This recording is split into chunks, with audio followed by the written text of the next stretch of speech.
Vậy là sau gần nửa tháng phát hành, Pokemon Legends CA đã mang đến cho chúng ta 26 dạng Mega mới. Trong số những Mega này, đâu là Mega bạn nghĩ là tốt nhất?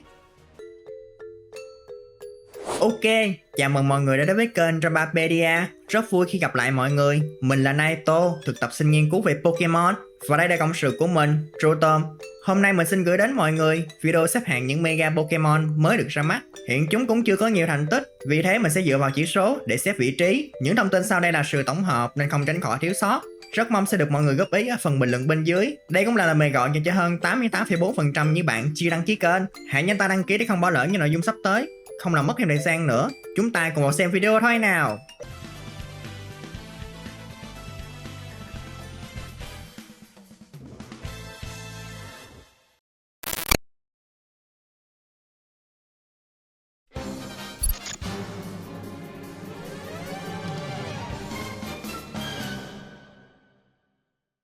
Đầu tiên sẽ là Tier F, Mega Clefable. Nhờ vào Mega nên cánh của Clefable được phát triển to lớn hơn trước. Nhưng bạn biết gì không? Thay vì dùng chúng để bay, nó đã hấp thụ sức mạnh của ánh trăng để điều khiển trọng lực xung quanh, nhờ đó mà lên lượn giữa không trung. Sau khi Mega, chỉ số của Clefable tập trung nhiều nhất là ở tấn công và phòng thủ đặc biệt. Nhưng nếu đem so với Togekiss thì chỉ số này cũng không quá ấn tượng. Mega Pyro, nhìn nó đi, cứ như vừa cướp cái bờm của con Pyro nào khác rồi gắn lên trên đầu vậy. Trong khi chiến đấu, nó sẽ vung phần bờm khổng lồ của mình để tấn công đối thủ. Còn về mặt chỉ số, đúng như công thức là cộng 100 điểm vào chỉ số cơ bản, nên Mega Pyro cũng không có gì nổi trội so với dạng thường, trừ khi nó sở hữu đặc tính đặc biệt nào đó. Mega Fichtibell mang đủ hai yếu tố là thú vị và hài hước. Do lượng axit tràn trề trong cơ thể, Mega Fichtibell phải buộc chặt cái miệng của mình lại khi phun axit. Dáng vẻ xẹp xuống của nó nhìn không khác gì mấy so với dạng thường. Chắc do vậy nên dạng Mega vẫn cho thấy nó là một Mix Attacker. Có một điều thú vị ở đây là dù mập hơn trước, tốc độ của nó vẫn không hề giảm. Mega Scrafty, tiến hóa Mega đã giúp Scrafty sắm một cái hoodie màu trắng, nên nó không ngoa khi chính cái lớp da của Scrafty tiến hóa Mega chứ không phải nó. Sau khi Mega, Scrafty càng trở nên bền chắc hơn so với ngoại hình, tấn công cũng được đẩy mạnh. Nhưng nếu muốn trở thành một Sweeper công thủ toàn vẹn, nó cần phải tăng tốc độ của mình lên thêm chút nữa.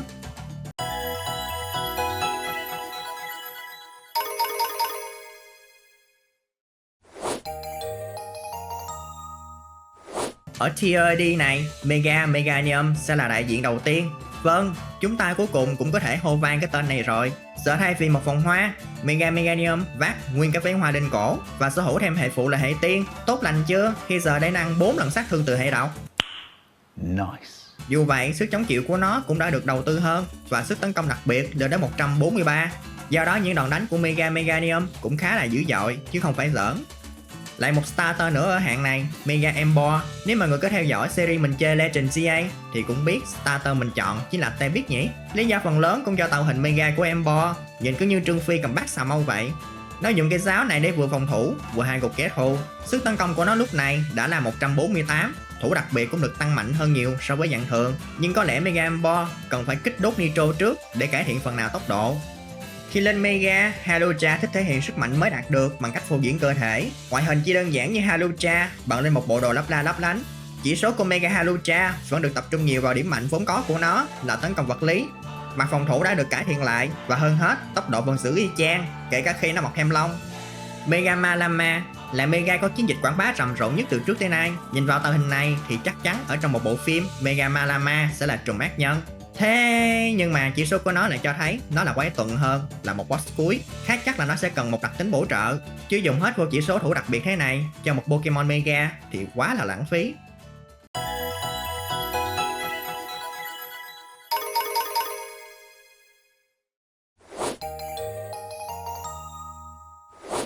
Với Tier C, Mega Feraligatr, starter cuối cùng của CA. Nhìn vào cái giao diện này thì đúng là gợi nhắc đến Skibidi Toilet thật. Cho đến khi nó chuyển sang dạng giống Totodile lúc tấn công thì phải công nhận ý tưởng thiết kế quá xuất sắc. Feraligatr được bonus thêm hệ rồng khi lên Mega, kéo theo đó là sức tấn công của nó mạnh hú hồn chi mén luôn, 160, và chi phòng thủ vật lý có thể chia một ít cho tốc độ thì tốt biết mấy. Mình tin chắc rằng nếu không có Mega là chẳng ai nhớ tới Paparaco. Lên Mega nó như được đả thông kinh mạch, mọc thêm tai, nhìn còn đáng sợ hơn cả lúc bình thường. Tấn công và phòng thủ vật lý là điểm mạnh của Mega Paparaco. Chỉ cần phá vỡ Mega Paparaco dư sức tán vỡ alo đối phương bằng chục cái tay trên người. Tạo hình của Mega Froslass nhìn rất đúng concept của một nữ tuyết trong truyền thuyết Nhật Bản. Mình cũng từng nói về việc Froslass thật sự không được ưa chuộng lắm. Còn giờ khi lên Mega, chỉ số của nó đã ổn hơn. Tấn công đặc biệt 140 là điểm cộng cho Mega Froslass. Có thể so với nhiều Mega khác thì Mega Froslass không có gì nổi trội, nhưng đây đã là một sự cải thiện rõ rệt cho một Pokemon khá là tệ ngay từ ngày ra mắt. Mega nhìn vào mắt cười nhất, không thể không nói tới Phalanx. Chúng đã hợp thể thành một chiến binh thực thụ, chỉ là tội cho thằng nhỏ ở giữa. Nhìn cặp mắt của nó là biết ba đứa kia nặng tới cỡ nào rồi. Vẫn giữ sự cân bằng của tấn công và phòng thủ vật lý như dạng thường. Lên Mega, hai chỉ số này là 135, tốc độ cũng lên hẳn 100, đồng nghĩa với việc nó mà no retreat là đối phương phải retreat liền. Mega Dragonite là phát súng khiến cả fandom dậy sóng khi có người chê, người khen không ngớt lời. Tạo hình của nó là làm thay đổi suy nghĩ của nhiều người về việc Mega sẽ giúp cho Pokemon trở nên ngầu hơn trước. Khi Mega, tấm lòng nhân từ của Dragonite được đẩy lên cao tới nỗi nó sẽ kết thúc trận đấu thật sớm chỉ bằng một đòn tấn công đầy quy lực, trong khi cười hồn nhiên. Đã vậy, nó còn trâu và nhanh hơn trước, chắc nhờ thêm hai cặp cánh trên đầu. Tấn công đặc biệt là chỉ số được ưu ái nhất với 145 điểm. Mega Check Now vẫn giữ lại tạo hình của một chiến binh. Mega chỉ khiến cho tạo hình này nhìn đô con hơn thôi. Tạo hình này chắc cú là một tay nắm lực điện khi tấn công vật lý 137, nhưng cái chỉ số xanh nhất của Mega Check Now là đào thủ vật lý. Đích thị Mega Check Now là một tăng cơ tuyệt vời. Tuy có chậm hơn so với dạng thường, nhưng chúng ta đâu thể đòi hỏi mọi thứ phải hoàn hảo. Mega Electros là Mega có tạo hình bắt mắt. Hai cánh tay của loài này trông như hai khẩu pháo với hai dấu cộng trừ ở hai bên. Nếu bạn để ý kỹ thì chúng có thể đổi vị trí qua lại. Mỗi khi Mega Electros thu hay mở móng của nó vẫn cho thấy rõ nó đánh tốt ở cả hai mảng vật lý và đặc biệt. Dù vậy, thủ của nó không phải là điểm sáng ngay cả khi đã lên Mega. Tốc độ được đẩy lên khá nhiều, tạo lợi thế cho Mega Electros đánh trước một vài Mega khác. Mega Excadrill nhìn không khác gì một mũi khoan bị tách làm 3 phần và nhét con chuột chuỗi vào trong, cho nên việc nó tập trung vào những chỉ số liên quan tới vật lý cũng không có gì lạ lắm.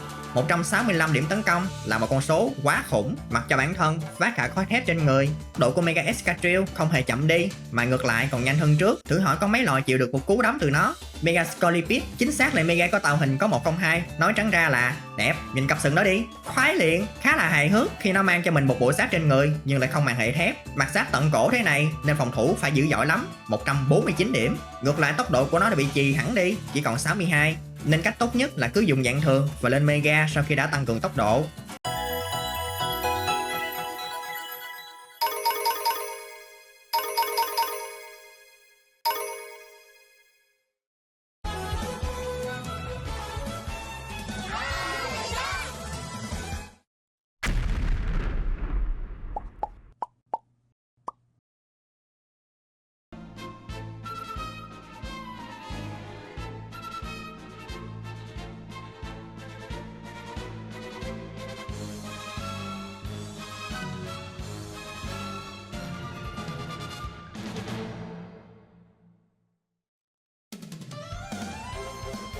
Bramblegast.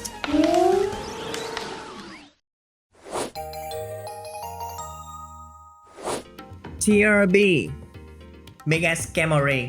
Nói thiệt đi, mọi người nghĩ sao về cái tạo hình này? Với mình thì kiểu cái gì đây Jamfrick? Sân súng hả?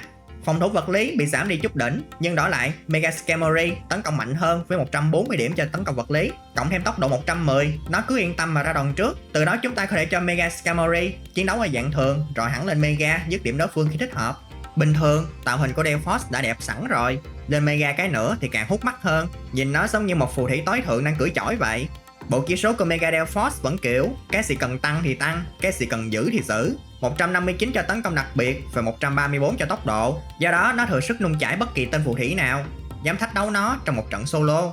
Mega Dragalge là hình mẫu tiêu biểu cho khái niệm thêm được cái gì thì thêm, thấy cũng ngầu ngầu mà cũng ngộ ngộ, giữ nguyên cái tạo hình ban đầu, chỉ thêm chút chi tiết, nhìn khá là ổn. Mega Dragalge nổi bật ở mảng thủ đặc biệt 163, một con số thật sự rất là khủng. Tới Mega Rayquaza cũng không giữ thế này, tấn công đặc biệt 132 cũng là một sự tăng cường đáng kể để nó có thể gây sát thương. Trampa, ý mình là Pokemon Trampa cuối cùng đã có cho mình dạng Mega với thiết kế nhìn hắc hóa, hung dữ hơn. Phần lông đen của nó nhìn như đám mây đang trong những ngày sông bão. Ông nội đang cần mấy cái ôm lúc này mấy cháu ơi. Cụ ông Trampa đã chuyển hết sự giận dữ của mình vào sức tấn công đặc biệt, chạm ngưỡng 160, chỉ bằng một đòn sáng long tinh thôi là săn bằng mọi thứ. Tốc 36 là một lợi thế hoàn hảo cho Mega Trampa, quậy đục nước trong căn phòng tiểu xảo, còn không thì vẫn dư sức chịu vài đòn rồi phản công lại. Quá tuyệt vời cho cụ rồng. Floret, dạng hoa vĩnh cửu, có lẽ là Pokemon được con dân mong đợi sở hữu nhất từ trước tới nay. Ở dạng bình thường, nó đã có cho mình tia laser khiếp vía rồi. Lên Mega, đúng hơn là đóa hoa nó cầm lên Mega, sức tấn công đặc biệt của Floet được nâng hẳn lên 155, nên chắc chẳng ai muốn đứng trước mặt nó mà hứng trọn nguyên cái đòn ánh sáng diệt vong đâu nhỉ. Không hiểu sao dù có đóa hoa lớn như vậy nhưng tốc độ của nó lại tăng lên 102, để nó nhanh hơn phần lớn các Mega khác.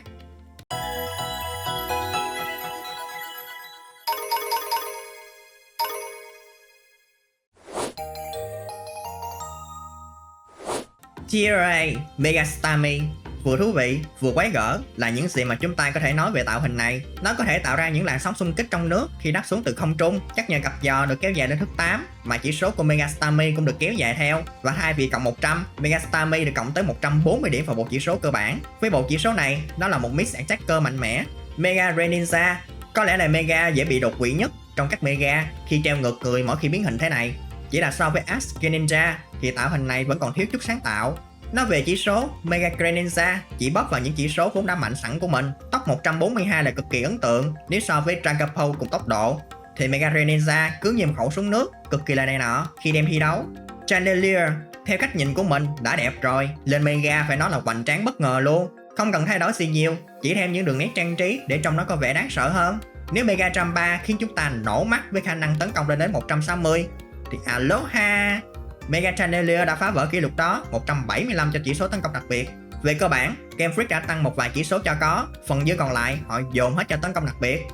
Mình khá chắc người lên ý tưởng cho bộ chỉ số này phải là fan của Chandelier.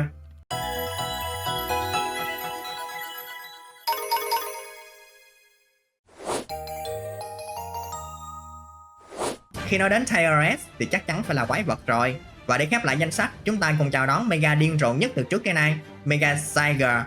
Sau Pokemon Sword và Shield, cuối cùng Game Freak đã tạo ra Pokemon Gun.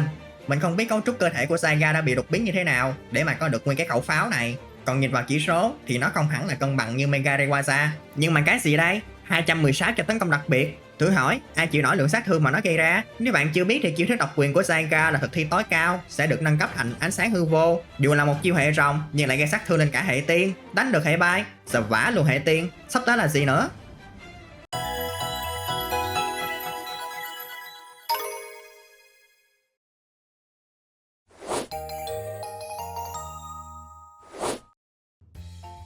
Và đó là bảng xếp hạng những Mega Pokemon mới được ra mắt và mình muốn gửi đến mọi người.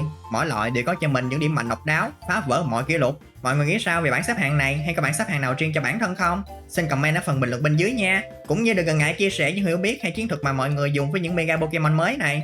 Cảm ơn mọi người đã xem hết video và giờ thì hẹn gặp lại lần sau. Bye!